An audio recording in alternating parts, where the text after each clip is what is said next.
Alright, next I want to do a quick review of the Options System Color Options dialog box, which is here. And to begin with, I want to talk about the color list boxes that appear in the channel groups as well as in the data windows, the WaveForm, the Numeric data windows. And this list box here has a palette of 9 basic colors, and they're basically the resistor code set. And normally they're adequate for all your needs. As you change this color, you'll see the color also change in the data windows. You can also choose a custom color.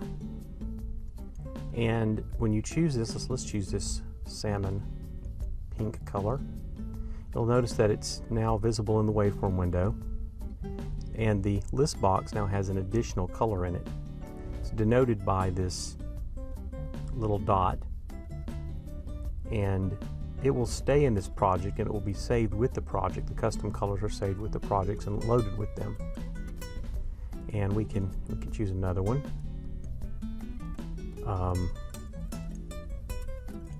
Now there's 2 custom colors.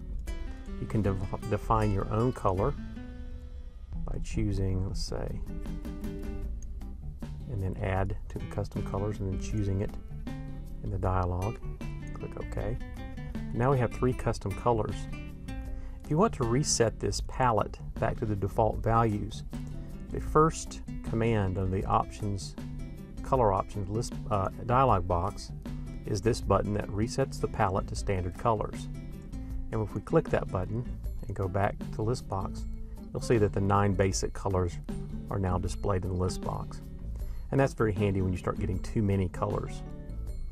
The next thing I want to talk about are the background colors. All of these color list boxes that we've been discussing in the videos were with the foreground colors, with the text colors and the line colors. But if you want to change the background color, you have to go to the color options dialog box here, and we can choose a different background color. We can choose a custom color the same way we would before. And the palette automatically for these 9 basic colors, the reason we use this system is because we automatically adjust the color from a light red or brown to a dark red or brown based on whether the background is a light color or not. So if I choose a white background, you can see that the colors are now much darker. The first color, instead of being a gray, is a black, and it's a dark brown, a dark red, and a dark orange. It's kind of subtle to see that. If I change it back to this back to a black background, now you can see these are much brighter.